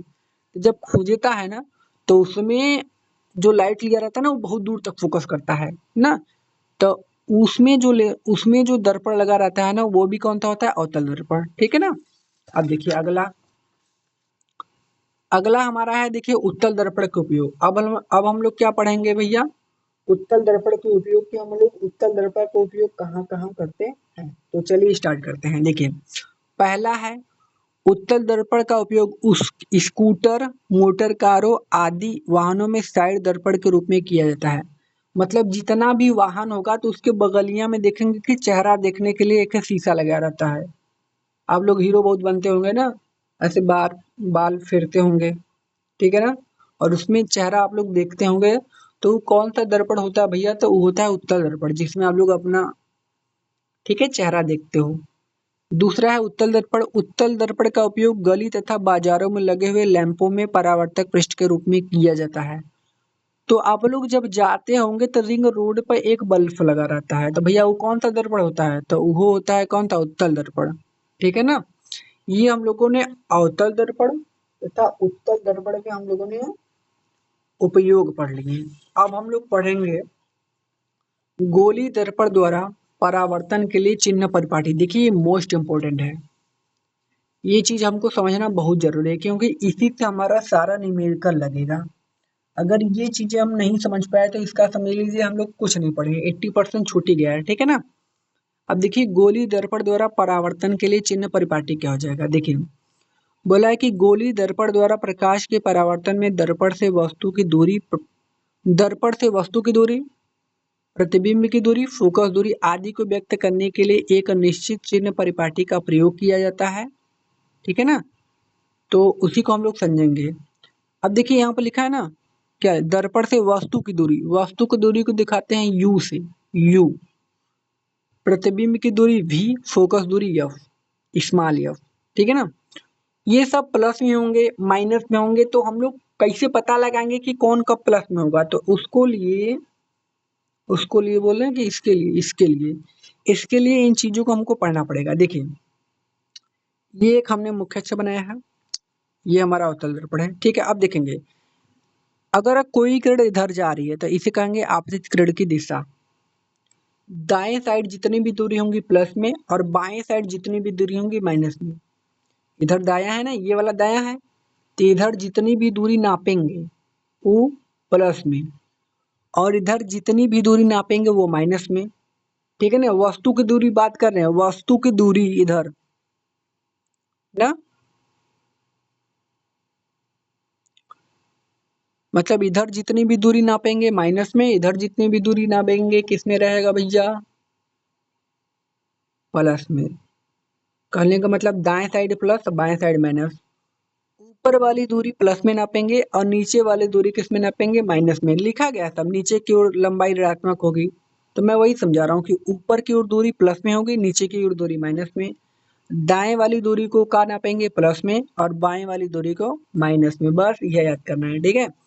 अब देखिए ये बोला है कि कैसे कैसे हम दूरी को नाप सकते हैं, कब प्लस में होगा कब माइनस में, इससे समझेंगे। देखिए पहला पॉइंट है कि दर्पण पर प्रकाश किरणें सदैव बाईं ओर से आपतित होती है। मतलब जब हम इस पे किरण को भेजेंगे तो कहाँ से भेजेंगे? बाईं ओर से। इधर बाईं है ना, तो देखिए आपतित किरण की दिशा भेज रहे हैं तो आपतित कहते हैं उसको। किरण जब जाती है ना, टकराने के बाद आती है, तो उसे कहते हैं आपतित किरण। तो भैया किरण जो होगा किधर से भेजेंगे? बाईं ओर से। पहला पॉइंट ये है, तो ये हमने समझ लिया। अब देखिए बोला कि सभी दूरियां ध्रुव से मुख्य अक्ष के साथ नापी जाती हैं। मतलब जो दूरियां हैं वो ध्रुव से नापी जाती हैं, कहने का मतलब ये है इसका। ठीक है। अब देखिए अगला पॉइंट क्या है, तीसरा, दर्पण के ध्रुव के दाईं ओर नापी गई दूरियां धनात्मक चिन्ह के साथ ली जाती है। हमने पढ़ा कि भैया मतलब दर्पण है उसके ध्रुव के दाईं ओर, ध्रुव है उसके दाईं ओर दूरी होगी धनात्मक, और ध्रुव के बाईं ओर दूरी ऋणात्मक। ये हम लोगों ने पढ़ लिया है। अब देखिए अगला क्या है कि ध्रुव के बाईं ओर नापी गई दूरियां ऋणात्मक चिन्ह के साथ ली जाती है, पढ़ ही लिया अभी तुरंत। अगला है वस्तु एवं प्रतिबिंब की लंबाइयां मुख्य अक्ष के ऊपर की ओर धनात्मक, मैंने बता दिया था ऊपर की ओर धनात्मक और नीचे की ओर ऋणात्मक होती है। ठीक है ना। तो ये हम लोगों ने पढ़ लिया। ठीक। ये चीजें हम लोगों ने पढ़ लिया। अब देखिए जो हमने पढ़ा है ना चिन्ह परिपाटी, अब उसी से हम लोग देखेंगे कि देखिए ये जो सूत्र होता है दो ठे, एक होता है एफ बराबर आर बाई टू और दूसरा होता है कि वन अपन एफ बराबर one by v plus one by u ना। अब ये कब प्लस में होगा कब माइनस में होगा, तो हमने पढ़ा है चिन्ह परिपाटी नियम, उसी से हम लोग इसको पता लगाएंगे कि कौन प्लस होगा कौन माइनस, ठीक है ना। ये न्यूमेरिकल बदे बहुत ही मोस्ट इंपॉर्टेंट है, तो इसको आज आप लोग समझ लीजिए कि कौन कब प्लस होता है कौन कब माइनस होता है। देखिए जो यफ होता है उसको हम लोग कहते हैं फोकस दूरी, और जो आर होता है ना आर आर को कहते हैं वक्रता त्रिज्या, और जो भी होता है वो होता है प्रतिबिंब की दूरी, और जो यू होता है वो होता है वस्तु की दूरी, ठीक है। अब देखिए ये कब प्लस में होता है कब माइनस में, तो सबसे पहले समझेंगे कि अवतल दर्पण में ये क्या क्या होते हैं। तो अवतल दर्पण में जितनी भी दूरी होती है वो सब माइनस में होती है। क्यों? क्योंकि अवतल दर्पण में जो प्रतिबिंब बनता है ना वो क्या बनता है, हमेशा बनेगा आपका वास्तविक और आभासी, दो ही बनता है। और आभासी तो हमेशा बनता है लेकिन वास्तविक सिर्फ एक बार बन जाता है ना। तो आप लोग देखोगे कि फिगर आपका कुछ कैसा रहेगा, ऐसा रहता है, और आभासी बनेगा तो इधर, और वास्तविक इधर। तो हमने बताया था कि बाईं ओर की दूरी हमेशा माइनस में रहती है, इधर की दूरी दाईं ओर की प्लस में, तो वही बोला है। कहने का मतलब अवतल दर्पण में जो u होगा वो भी माइनस, जो r होगा वो भी माइनस, और जो फोकस दूरी f होगा वो भी माइनस, लेकिन जो v होगा ना वो डिपेंड करेगा कि कब प्लस होगा कब माइनस। देखिए जब प्रतिबिंब वास्तविक होगा तो v का मान माइनस में। अब ऐसा का है कि वास्तविक होगा तो इसका मान माइनस में होगा। देखिए अगर मैं आपसे पूछूं कि प्रतिबिंब वास्तविक बन रहा है तो बनेगा प्रतिबिंब की दर, तो आप बोलोगे कि सर अगर ऐसे कोई दर्पण है तो भाई बना है वास्तविक, क्या बना है वास्तविक बना है, तो वास्तविक का मतलब इधर होगा, इधर इस साइड बनेगा प्रतिबिंब, तो इस साइड बना तो इधर दूरी क्या होती है माइनस में, बताया तो था, इसीलिए भी का है माइनस में। लेकिन अगर इधर बनेगा तो इधर बनेगा तो क्या होगा प्लस में, इधर बनेगा तो आभासी बनेगा, और इधर दाएं साइड है तो दाएं साइड दूरियां किस में ले जाती हैं प्लस में, और इधर किस में ले जाती हैं माइनस में, ठीक है ना। अब देखिए प्रतिबिंब आभासी होगा तो भी क्या होगा प्लस, समझ गए, समझ गए हो गए अच्छे से कि जब वास्तविक होगा तो भी का मान माइनस, और आभासी होगा तो भी का मान प्लस। ये था अवतल दर्पण के लिए कब कौन प्लस होगा चिन्ह। उत्तल दर्पण के लिए देखिए कब कौन प्लस होगा, उत्तल दर्पण में जो u होगा वो क्या होगा माइनस। अब याद कर लीजिएगा कि जो u होता है ना वो हमेशा माइनस में होगा, चाहे अवतल रहे चाहे उत्तल, u को हमेशा माइनस में लेना ही है। और क्यों लेना है, क्योंकि भाई हम वस्तु को तो बार बार इधर रखेंगे ना, तो इधर तो माइनस में होता है, वही समझेंगे, ठीक है ना। तो वस्तु की दूरी माइनस में, लेकिन अब जो तीनों दूरी बचती है भी एफ आर वो सब किस में होगा प्लस में, उत्तल दर्पण में। ये सब चिन्ह किस में होते हैं प्लस में, समझ गए। अब देखिए इसमें अच्छा आप पूछ सकते हो कि इसमें सर क्यों प्लस और माइनस का दिक्कत नहीं, आपने बताया कि प्लस हो सकता है माइनस में, इसमें हमेशा का है प्लस में होगा। क्योंकि भाई इसमें जो प्रतिबिंब बनता है ना वो हमेशा आपका आभासी बनता है, तो जब भी आभासी बनेगा तो वो प्लस में होता है। तो अवतल दर्पण में आपने किरण आरेख पढ़ा होगा दो ठे, और दोनों में हमेशा आभासी प्रतिबिंब बनता है, तो जो इसका मान होगा, ठीक है ना, किसका मान भी का मान ई हमेशा प्लस में होगा, ठीक है। अब देखिए मैंने आपके लिए दो पॉइंट लिखा है, इसको पढ़िए। पॉइंट नंबर एक, जब आंसर धनात्मक हो, तो जब भैया आंसर धनात्मक हो मतलब प्लस में हो तो जो प्रतिबिंब होगा वो आभासी होगा, यही लिखा होगा। तो जब आंसर धनात्मक हो तो प्रतिबिंब दर्पण के पीछे बनेगा, पीछे बनेगा तभी तो वास्तविक प्रतिबिंब होगा मतलब आभासी होगा, ठीक है ना।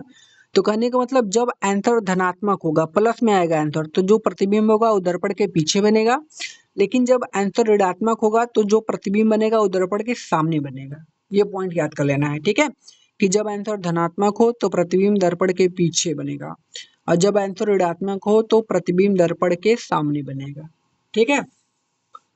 अब हम लोग चलते हैं इसके अगले क्वेश्चन की तरफ, देखते हैं इसका अगला क्वेश्चन नहीं अगला टॉपिक है हमारा, ये इसका लास्ट टॉपिक है। अब देखिए अब सूत्र हम लोग पढ़ लेते हैं जो कि हम लोगों ने पढ़ ही लिया है कि गोली दर्पण की वक्रता त्रिज्या तथा फोकस दूरी में संबंध अगर पूछेगा तो होता है F बराबर R/2। यहाँ से R का भी मान निकाल सकते हैं तो R बराबर क्या हो जाएगा आपका, अरे 2 बराबर में R बराबर निकालना है तो R बराबर 2 का गुणा करेंगे 2F, ऐसे, ठीक है। R बराबर क्या हो जाएगा 2F। तो ये होता है संबंध, गोली दर्पण की वक्रता त्रिज्या तथा फोकस दूरी में संबंध। दूसरा क्या होता है, गोली दर्पण के लिए UVF में संबंध हमने बता ही दिया है, 1/F बराबर 1/V प्लस 1/U होता है। ये एक सूत्र होता है, ठीक है ना। अगर इसमें संबंध पूछेगा तो ये सूत्र आपको बता देना है, अगर इसमें संबंध पूछेगा तो ये वाला सूत्र बताना है, ठीक है, ये वाला। अब देखिए अगला टॉपिक रेखीय आवर्धन है। तो रेखीय आवर्धन क्या होता है, देखिए प्रतिबिंब की लंबाई को हम लोग दिखाते हैं एच डैश से। प्रतिबिंब की लंबाई तथा वस्तु की लंबाई के अनुपात को रेखीय आवर्धन करते हैं। तो जो वस्तु की लंबाई होता है ना उसको दर्शाते हैं एच से, मतलब प्रतिबिंब की लंबाई तथा वस्तु की लंबाई के अनुपात को रेखीय आवर्धन कहते हैं और रेखीय आवर्धन को यम से प्रदर्शित करते हैं। मतलब रेखीय आवर्धन जो होता है उसको हम लोग दिखाएंगे यम से। तो रेखीय आवर्धन बराबर क्या होगा, प्रतिबिंब की लंबाई एच डैश बराबर में क्या हो जाएगा वस्तु की लंबाई एच, ठीक है। इसके लिए सूत्र क्या बनेगा, यम बराबर एच डैश बटा के एच, मतलब ई का है प्रतिबिंब की लंबाई, ई का है वस्तु की लंबाई। प्रतिबिंब की लंबाई तथा वस्तु की लंबाई के अनुपात को रेखीय आवर्धन कहते हैं। अब देखिए इसके बराबर ये भी होता है, यम बराबर एच डैश बटा एच बराबर माइनस V/U, ठीक है। ये वाला भी सूत्र लिख लीजिएगा, न्यूमेरिकल में काम देता है, ठीक है। अब देखिए यहाँ पर नोट है, बोला है कि उत्तल दर्पण के लिए आवर्धन सदैव धनात्मक, मतलब उत्तल दर्पण में जो आवर्धन होगा मतलब यम का मान वो सदैव किसमें होगा, धनात्मक में, वह 1 से कम होगा। ई तो बहुत जरूरी पॉइंट है, बहुत बार परीक्षा में पूछा है, मोस्ट इंपॉर्टेंट है, 1 नंबर में तो अनहद बार का पूछा है, ठीक है ना। उत्तल दर्पण के लिए आवर्धन सदैव धनात्मक उत्तल दर्पण में वह 1 से क्या होता है, कम होता है, ठीक है। ये चीजें हम लोगों ने पढ़ा। और इसमें 2-3 चीज पूछ लेता है कि यम का जो मान होगा ना वो 1 कब होता है, यम का मान 1 से छोटा कब होता है, और यम का मान 1 से बड़ा कब होता है। 3 चीज पूछेगा। तो मैं सबसे पहले बता दूं एक कब होता है। देखिए एक कब होगा, जैसे मान लीजिए मैं आपको 2-3 उदाहरण बता दूं, जैसे 2 में 2 का भाग करेंगे 1, 3 में 3 का भाग करेंगे 1, 4 में 4 का भाग करेंगे 1। समझ में आ रहा है इसका मतलब इस सभी का भाग करेंगे तो 1 आएगा, मतलब संख्या क्या होनी चाहिए, बराबर। तो हमको यम का मान 1 लाना है तो प्रतिबिंब की लंबाई और वस्तु की लंबाई दोनों बराबर होनी चाहिए तब 1 आएगा। तो कोई पूछेगा कि रेखीय आवर्धन यम का मान 1 कब होगा भैया, तो आप बताओगे कि जब प्रतिबिंब की लंबाई और वस्तु की लंबाई दोनों आपस में क्या होंगे, बराबर होंगे, तो आवर्धन 1 आएगा, ठीक है। अब देखिए 1 से छोटा कब होगा, 1 से छोटा का मतलब पॉइंट में जाए, पॉइंट में कब जाएगा, जब ऊपर वाली संख्या छोटी होगी और नीचे वाली संख्या बड़ी होगी तब बताएगा 1 से छोटा। तो ऊपर वाला छोटा और नीचे वाला बड़ा लेना है। तो कोई पूछेगा कि रेखीय आवर्धन का मान 1 से छोटा कब होगा, तो आप बताओगे कि जब प्रतिबिंब की लंबाई वस्तु की लंबाई से क्या होगी, छोटी होगी। या तो आप बता सकते हो कि जब प्रतिबिंब की लंबाई छोटी हो तथा वस्तु की लंबाई बड़ी हो तो जो रेखीय आवर्धन होगा ना वो 1 से छोटा होगा। क्या बताओगे, जब प्रतिबिंब की लंबाई छोटी तथा वस्तु की लंबाई का बड़ी हो गई तो रेखीय आवर्धन 1 से छोटा होगा। अब 1 से बड़ा कब होगा, तो 1 से बड़ा कब होगा, जब ऊपर वाला आपका बड़ा होगा और नीचे वाला छोटा हो जाएगा ना, तो जब भाग देंगे तो 1 से बड़ा आएगा, तो ऊपर वाला को बड़ा लेना है। तो प्रतिबिंब की लंबाई जब जब प्रतिबिंब की लंबाई बड़ी तथा वस्तु की लंबाई छोटी होगी तो उसे हम लोग क्या कहेंगे कि जो यम का मान आएगा वो 1 से क्या आएगा, बड़ा आएगा, ठीक है। हम लोगों ने यहाँ समझ लिया कि यम का मान 1 कब होगा, 1 से छोटा कब होगा, 1 से बड़ा कब होगा। और हम लोगों ने समझा कि उत्तल दर्पण के लिए जो आवर्धन होता है वो सदैव धनात्मक होता है और 1 से हमेशा छोटा होता है, ये हम लोगों ने समझ लिया। तो हम लोगों का जो प्रकाश का परावर्तन था वो पूरा एकदम अच्छे से खत्म हो गया, ठीक है। अगर आप इन सभी चीजों को अच्छे से पढ़ लेते हैं तो कहीं भी कोई दिक्कत आपको तो हो नहीं सकती, आपका एक क्वेश्चन भी परीक्षा में छूट नहीं सकता, इसकी गारंटी मैं लेता हूँ, ठीक है। तो गाइस अगर वीडियो अगर पसंद आए तो आप लोग भाई चैनल को भी सब्सक्राइब कर लीजिए और मैं आपको फ्री में पढ़ा रहा हूँ तो एक लाइक तो बनता है भाई, और सबको भेज दीजिए ये वीडियो, मतलब शेयर कर दीजिए। ठीक है, धन्यवाद।